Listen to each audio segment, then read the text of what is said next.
কল্পনা করুন এমন এক মহামারীর কথা যেখানে কোনো ভাইরাস নেই, কোনো জ্বর নেই, আছে শুধু নাচ।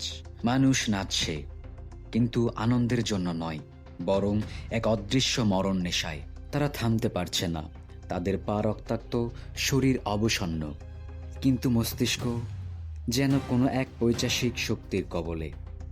1518 সাল, ফ্রান্সের স্টার্কবার্গ শহর।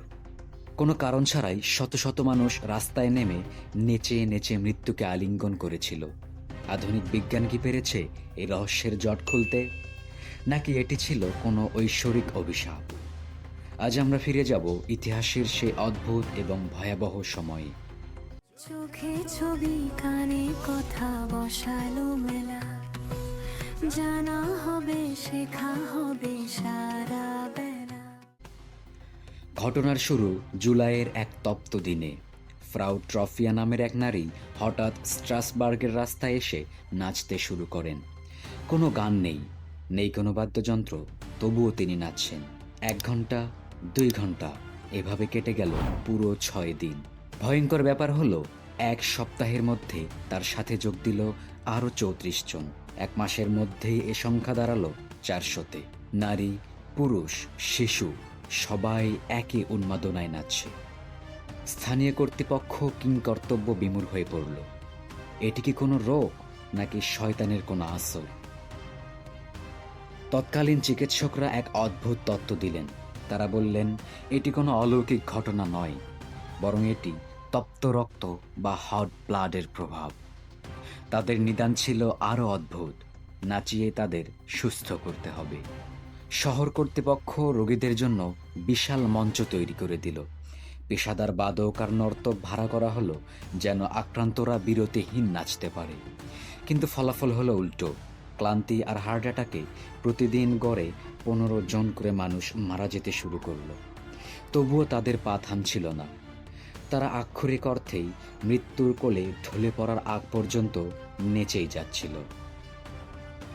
কেন এমনটা হয়েছিল? আধুনিক ইতিহাসবিদ এবং বিজ্ঞানীরা 2টি প্রধান তত্ত্ব সামনে আনেন। প্রথমত, এরগট ফাঙ্গাস। কেউ কেউ মনে করেন রাই শস্যে এক ধরনের বিষাক্ত ছত্রাক জন্মাত, যা থেকে তৈরি রুটি খেলে মানুষের হ্যালুসিনেশন এবং খিঁচুনি হতো, অনেকটা এলএসডি ড্রাগের মতো। কিন্তু প্রশ্ন হলো, এলএসডি ড্রাগ নিলে মানুষ কয়েকদিন টানা নাচতে পারে না। দ্বিতীয় এবং সবচেয়ে গ্রহণযোগ্য তথ্য হল স্ট্রেস ইনসিডিউস সাইকোসিস। 1518 সালে স্ট্রাসবার্গে তখন চরম দুর্ভিক্ষ, প্লেগ আর অভাব অনটন চলছিল। ঐতিহাসিক জন ওয়ালার মতে, এই চরম মানসিক চাপ থেকে মুক্তি পেতে মানুষের মস্তিষ্কে এক ধরনের ম্যাস হিস্টেরিয়া বা গণ উন্মাদনা তৈরি হয়েছিল। এটি ছিল একটি মানসিক মহামারী, যেখানে একজন অন্যজনকে দেখে অবচেতনভাবে একই কাজ করতে শুরু করেছিল। সেপ্টেম্বর মাসে যখন এই নাচ থামল, তখন শত শত প্রাণ ঝরে গেছে। ধীরে ধীরে এই মহামারী ইতিহাস থেকে হারিয়ে যায়, কিন্তু রেখে যায় এক বিরাট প্রশ্নচিহ্ন।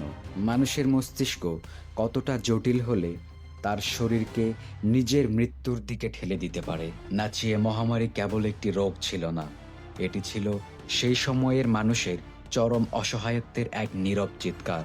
আজও যখন আমরা স্ট্রাসবার্গের সেই প্রাচীন রাস্তা দিয়ে হাঁটি, মনে হয় বাতাসের সাথে মিশে আছে সেই শত শত মানুষের শেষ নিঃশ্বাস আর তাদের ক্লান্ত পায়ের ভুকভুকুনি।